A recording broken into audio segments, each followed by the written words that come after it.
आरोपींकडे एवढी संपत्ती आहे, एसआयटीची चौकशी नाही. आणि मनोजदादा जरांगे पाटलांवरती 4 पत्र्याचा माधव, त्याच्यावर एसआयटी. वारं सरकार काय धंदे. माझं स्पष्ट म्हणणं आहे, जर हाके साहेबांनी त्या 60-62 शेतकरी जे ओबीसी आहेत त्यांचे जर पैसे काढून दिले तर ते खरे ओबीसीचे नेते. हे पोलीस साहेब का हो, ज्या लोकांनी आरोपीच्या समर्थनात मोर्चे काढले, शहरं बंद पाडली, गाड्या अडवल्या, तुम्ही त्यांना चापट सुद्धा नाही मारली. पण आमचे मनोजदादा जरांगे पाटील अंतरमुलीमध्ये मागणी करायला बसले तर तुम्ही आमच्या बहिणीवर काठ्या मारल्या. हा तुमचा न्याय का? हृदयतेचे राजे छत्रपती शिवाजी महाराज, पुण्यश्लोक राष्ट्रमाता मातोश्री अहिल्याबाई, विश्वरत्न डॉक्टर बाबासाहेब आंबेडकर, लोकराजे राजर्षी शाहू महाराज, क्रांतीसूर्य महात्मा फुले, लोकशाहीर अण्णाभाऊ साठे, वारकरी संप्रदायाची सुरुवात ज्यांनी केली ते संत नामदेव महाराजांपासून ते शेवटचे संत श्री संत भगवान बाबा, या सर्वच श्री संत व महापुरुषांना मी सुरुवातीला विनम्र अभिवादन करतो. मी धाराशिवच्या मोर्चामध्ये सुद्धा सहभागी झालो. धाराशिवच्या मोर्चामधून माझ्या बहिणीला वैभवीला मी सांगितलं होतं की कुणाचं काही मला माहित नाही, पण हा धनगर भाऊ जोपर्यंत संतोष भैयांना न्याय मिळत नाही तोपर्यंत तुझ्या सोबत ठाम उभा आहे. तुम्ही त्यावेळेसही सांगितलं होतं, कारण आम्ही ती लोक आहेत, आम्ही ती माणसं आहेत. अन्यायाच्या विरोधामध्ये ज्यांनी स्वतःच्या पोराची सुद्धा कीव केली नाही, त्या कृष्णा काठचा ढाण्या वाघ बापू फिरू वाटेगावकर त्यांचा मी अन्यायाच्या विरोधात लढणारा वारसदार आहे. त्या आपणचा मी वारसदार आहे. म्हणून ह्या आजच्या या अन्यायाच्या लढाईत धनगर म्हणून मी सहभागी झालो. आम्ही ती माणसं नाही जी टीव्हीवर दाखवली जातात, आम्ही ती माणसं नाही जी आरोपींची बाजू घेणारे आहेत. आम्ही ते आप्पांचे वारस आहेत, मातोश्री अहिल्यादेवींचे वारस असणारी लोक ज्यांनी अन्यायाच्या विरोधामध्ये नेहमी आवाज उठवला. मीडियाला सुद्धा माझे हात जोडून विनंती आहे, आज तुम्ही टीव्हीवर कोणाला दाखवता? आरोपींच्या समर्थनामध्ये ज्यांनी शहर बंद पाडली, ज्यांनी जाळपोळ केली, मोर्चे केले, तुम्ही त्यांना दाखवता म्हणजे आरोपींची बाजू.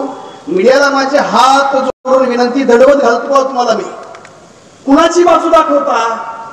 ज्यांनी संतोष देशमुखांची हत्या केली, सोमनाथ सूर्यवंशीची हत्या केली, ज्ञानेश्वर महाराजांची हत्या केली, माऊली सोडची हत्या केली, आज महादेव मुंडेचं प्रकरण समोर आलं. अशा माळेकरांच्या समर्थनात जर मीडिया तुम्ही दाखवत असताल, आणि पोलीस प्रशासनाला माझे हात जोडून विनंती, पोलीस साहेब का हो, ज्या लोकांनी आरोपीच्या समर्थनात मोर्चे काढले, शहर बंद पाडली, गाड्या अडवल्या, तुम्ही त्यांना चापट सुद्धा नाही मारली.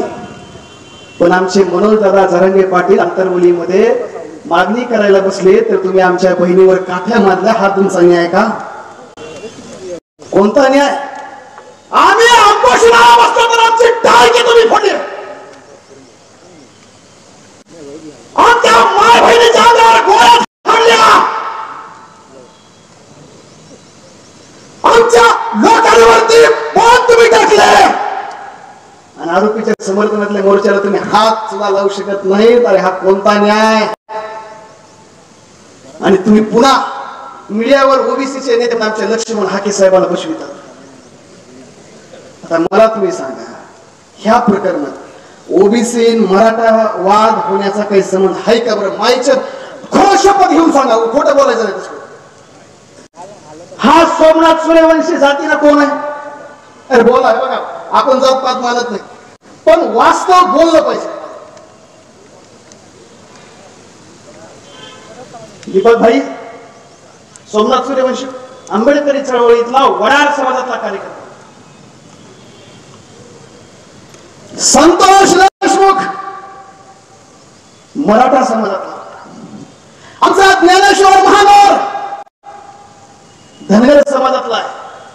महादेव मुंडे वंजारी समाजातला आहे. मीडियावाले दाखवा मला थोडं की यादी सांगा महाराष्ट्राला. काय संबंध इथं जातीचा आणि मराठ्याचा आणि ओबीसीचा वाद लावायचा. हाके साहेब, माझी तुम्हाला पाया अनाच्या स्टाईल मध्ये पाया करून विनंती. बाबा काय हात जोडतो, दंडवत घालतो, काही अडचण नाही. आता लक्ष्मण हाके साहेबांनी हार्वेस्टरच्या लोकांना म्हणजे ह्यांच्याकडे 8 लाख रुपये कॅश कशा आले. अरे ती 1.25 कोटीचं मशीन आहे, 8 लाख रुपये नाही यायला काय झालंय. त्या मशीनची किंमत किती? 1.25 कोटी रुपये. आणि 1.25 कोटी रुपये घेणाऱ्या माणसाकडे 8 लाख रुपये येत नाही म्हणजे गायच्या खात खात बोलण्याचं का नाही सगळं बोलणं. पुन्हा म्हणले त्या शेतकऱ्यांकडे पैसे कसे आले. माझं काय म्हणणं आहे, ठीक आहे तुम्हाला मराठ्याचा द्वेष आहे, सगळं ठीक आहे, मान्य, काय अडचण नाही. मराठ्याला रोष करीत बसा, तुम्हाला ते ऐकत बी नाही.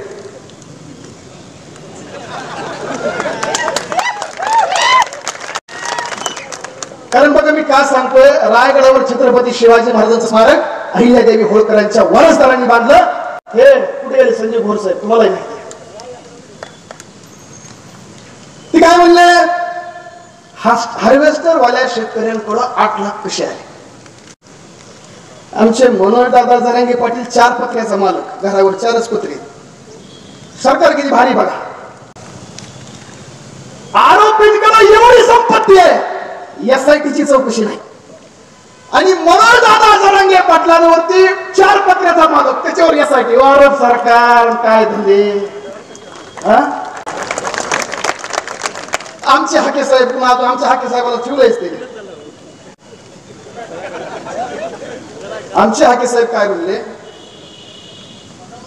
शेतकऱ्यांच्याकडे 8 लाख रुपये कुठून आले. माझं काय म्हणणं आहे, 140 शेतकऱ्यांमध्ये मी माहिती घेतली, कमी जास्त होईल बरं का माहिती. एकूण 60 का 65 शेतकरी हे ओबीसी समाजातले. आता ठीक आहे, ते मराठ्याचे पैसे देऊ नका हाके साहेब, सोडून देतील ते. 60-62 ओबीसीच्या लोकांचे तरी पैसे तेवढे काढून द्या ना, म्हणजे त्यांचं तरी भलं होईल. काय अडचण आहे. माझं स्पष्ट म्हणणं आहे, जर हाके साहेबांनी त्या 60-62 शेतकरी जे ओबीसी आहेत त्यांचे जर पैसे काढून दिले तर ते खरे ओबीसीचे नेते. आणि जर नाही दिले तर मला आज त्यांच्या भूमिकेवरून वाटतंय Laxman Hake is not leader of OBC, he is the dealer of OBC. आणि आज त्यांची जी बाजू चालली आहे ते ओबीसीचा नेते म्हणून नाही तर आरोपीचे प्रवक्ते म्हणून ते बोलत आहेत. हा महाराष्ट्र उघड्या डोळ्याने बघतोय. आणि म्हणून माझा तुम्ही हाके म्हणलं की सगळे म्हणायला लागले धनगर समाजाचं आमचं काय विरोध कशामुळे. आम्ही अरे बा मी बी धनगर आहे. आदित्य दादा फतेपूरकर साहेब इथे बसले, ते बी धनगर आहेत, अहिल्यादेवीचे वारस आहेत. हा विषय जातीचा धर्माचा नाही. मगाशी वक्त्याचा ऐकत असताना मी पडले की आम्ही वंजारी समाजाच्या विरोधात नाही, धनगर समाजाच्या विरोधात नाहीत. अहो हा विषय जातीचा धर्माचा नाही. हा विषय इथं जी मानवता संपत चाललेली आहे, ही मानवता टिकली पाहिजे, यासाठी आजचा हा मोर्चा. ही मानवता टिकली पाहिजे. किती अन्याय करणार धनगराचा. मी सांगतो आमच्या बीड जिल्ह्यामध्ये माजी कृषी मंत्री साहेबांच्या प्रियेनं धनगरांच्या खंडी जाळल्या. मंत्रीपद कृषी खात्याचं त्यांचंच पिय गंजी कोणाचं जाळतंय, सोयाबीनच्या, धनगर समाजाच्या. मग आता मला सांगा बरं, ओबीसी वाद, मराठा वाद हा विषय प्रवृत्तीचा आहे. हा लढा प्रवृत्तीच्या विरोधामध्ये आहे. आणि हा प्रवृत्तीच्या विरोधामध्ये असणारा लढा आपण पुढे घेऊन गेला पाहिजे. मीडियाला माझी दुसरी विनंती आहे. काल परवा जिथं आंदोलन झाले, मोर्चे झाले, तुम्ही आरोपींच्या घरच्यांना दाखवलं. मीडिया ट्रायल करण्याचा प्रयत्न केला आणि ज्यांच्यावर काळ बेतला, आमचे धनंजय भाऊ आहेत, वैभवी ताई आहे, संतोष भैयाची आईचं दुःख दाखवण्याची तुमची मानसिकता का झाली नाही, हा माझा प्रश्न मीडियाला आहे. ज्याचं नुकसान झालंय, त्याच्या घरातला करता माणूस गेलाय, त्यांचं दुःख सुद्धा मीडियाला मोठं वाटलं नाही. पण आरोपींचं दुःख जर मीडियाला देखील मोठं वाटत असेल तर माझी तुम्हाला हात जोडून विनंती आहे, की आपण या पद्धतीचं प्रदर्शन महाराष्ट्रात करू नका.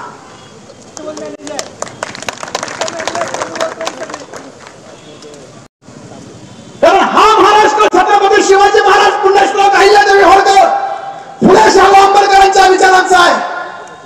जात पात धर्माच्या पलीकडे चालणारा विचार या महाराष्ट्राचा आहे. आणि जाणीवपूर्वक मराठा ओबीसी वाद लावू नका. हा लढा प्रवृत्तीच्या विरोधामध्ये आहे. आमच्या लातूरच्या माऊली सोडची हत्या झाली, त्या कुटुंबाला मी जाऊन भेटलो आणि त्या कुटुंबाला सांगून आलो. मी पत्रकार परिषद नाही घेत बसलो का तर तिथला आरोपी मराठा. मग आता महादेव मुंडेच्या विरोधात घेवर म्हणा पत्रकार परिषद. महादेव मुंडेच्या समर्थनात आता पत्रकार परिषद झाली पाहिजे का नाही. माऊली सोडच्या कुटुंबाला सांगून आलो की तुमची 1 रुपया सुद्धा मी फीस घेणार नाही. जोपर्यंत आरोपीला फाशी होत नाही तोपर्यंत हा अविनाश धायगुडे तुमच्या कायम सोबत असणार आहे. कारण हा लढा प्रवृत्ती करतात आहे. हा जातीच्या धर्माच्या विरोधात लढा नाही. त्याच्यामुळे इथून पुढच्या काळामध्ये या महाराष्ट्रात पुन्हा सोमनाथ सूर्यवंशी मेला नाही पाहिजे. या महाराष्ट्रात पुन्हा आमचा संतोष भैया गेला नाही पाहिजे. या महाराष्ट्रात पुन्हा तेरेश्वर महाराज गेला पाहिजे. या महाराष्ट्रात महादेव मुंडे कुणाचा झाला नाही पाहिजे. माऊली सोट कुणाचा झाला नाही पाहिजे. त्याच्यामुळे पुढचं आव्हान आहे की या लढ्यामध्ये सगळ्या जाती धर्मातल्या लोकांनी सहभागी व्हा आणि या राक्षसी प्रवृत्तीचा विरोध आपण सर्वांनी मिळून करूया. सर्वांनी हात वर करून घोषणा द्या, छत्रपती शिवाजी महाराज की. पुण्यश्लोक अहिल्यादेवी होळकरांचा, विश्वरत्न डॉक्टर बाबासाहेब आंबेडकरांचा, क्रांती सूर्य महात्मा ज्योतिराव फुल्यांचा, विश्वरत्न डॉक्टर बाबासाहेब आंबेडकरांचा, लोकराजा राजर्षी शाहू महाराज की. हा विचार महाराष्ट्रामध्ये पुढच्या काळामध्ये एकोप्यानं जोपासू आणि इथून पुढच्या काळात महाराष्ट्रात पुन्हा कोणची हत्या झाली नाही पाहिजे यासाठी ठाम भूमिका घेऊ. एवढं आव्हान आपल्या. मस्साजोग गावचे सरपंच संतोष देशमुख हत्या प्रकरणात वाल्मिक कराड यांचा पाय आणखीन आता खोलत जाईल असा पुरावा समोर आलाय. हा वाल्मिक कराड गँग विरोधातील सर्वात मोठा पुरावा मानला जात आहे. संतोष देशमुख यांच्या हत्येचा संबंध अवध कंपनीकडून मागण्यात आलेल्या खंडणीशी जोडला जात आहे. 29 नोव्हेंबरला विष्णू चाटे आणि वाल्मिक कराड यांच्याकडून अवध कंपनीकडून खंडणी मागण्यात आली होती. त्या दिवशी वाल्मिक कराड आणि विष्णू चाटे यांची भेट झाल्याचं सीसीटीव्ही फुटेज समोर आलंय. सीसीटीव्ही फुटेज विष्णू चाटे यांच्या केज येथील कार्यालयाबाहेर आहे. 29 नोव्हेंबरला वाल्मिक कराड या कार्यालयात आले होते. यावेळी वाल्मिक कराड यांच्यासोबत संतोष देशमुख यांची निर्गुणपणे हत्या करणारे प्रतीक घुले, सुदर्शन घुले आणि त्यांचे मित्र दिसत आहेत. विशेष म्हणजे संतोष देशमुख हत्या प्रकरणात संशयास्पद भूमिका राहिलेले आणि निलंबित झालेले PSI राजेश पाटील हे देखील वाल्मिक कराड यांना भेटल्याचं सीसीटीव्ही फुटेज मध्ये दिसत आहे. राजेश पाटील यांचा विष्णू चाटे याला हॉटेलमध्ये भेटतानाचा एक व्हिडिओ सुद्धा व्हायरल झाला होता. त्यानंतर आता दुसऱ्या व्हिडिओमध्येही संतोष देशमुख हत्या प्रकरणात सहभागी असलेल्या वाल्मिक कराडच्या गँग सोबत राजेश पाटील दिसून आल्याचं आता ते चांगलेच अडचणीत त्यांच्या वाढलेल्या आहेत. अवधी कंपनीकडून खंडणी मागितली त्या दिवशी राजेश पाटील हे वाल्मिक कराडला का भेटले असावेत असा प्रश्न आता उपस्थित झालाय. त्यामुळे आता CID आणि SIT कडून राजेश पाटील यांची चौकशी होण्याची शक्यता आहे. विष्णू चाटेच्या कार्यालयाबाहेर हे सीसीटीव्ही फुटेज सध्या सोशल मीडियावर व्हायरल होत आहे. या प्रकरणी अद्याप पोलिसांनी कोणतीही प्रतिक्रिया दिलेली नाहीये. मात्र या सीसीटीव्ही फुटेजमुळे खंडणी प्रकरणात जामीन मिळण्याच्या प्रतीक्षेत असलेल्या वाल्मिक कराड यांच्या अडचणीमध्ये आता वाढ होण्याची शक्यता आहे. वाल्मिक कराड याच्या वतीने विष्णू चाटे याने अवध कंपनीकडे तब्बल 2 कोटी रुपयांची खंडणी मागितली होती. कंपनीच्या अधिकाऱ्यांनी नकार दिल्यानंतर विष्णू चाटे आपल्या सहकाऱ्यांना घेऊन अवधी कंपनीत गेला होता. त्यावेळी तेथील सुरक्षा रक्षकाशी त्याचा वाद झाला. हा सुरक्षा रक्षक संतोष देशमुख यांच्या मस्साजोग गावातील होता. त्यामुळे संतोष देशमुख कंपनीत गेले होते आणि त्यांचा विष्णू चाटे सोबत संवाद झाला होता, वाद झाला होता. त्यानंतर 9 डिसेंबर रोजी संतोष देशमुख यांचे अपहरण करून त्यांची निर्गुणपणे हत्या करण्यात आली होती. आता यावर तुम्हाला काय वाटतं? तुमचं मत कमेंट बॉक्स मध्ये लिहायला अजिबात विसरू नका. व्हिडिओ आवडला असेल तर जास्तीत जास्त शेअर करा. आणि आतापर्यंत मराठी जनता आपण आपल्या या चॅनलला सबस्क्राईब जर केलेलं नसेल तर चॅनलला सबस्क्राईब करा.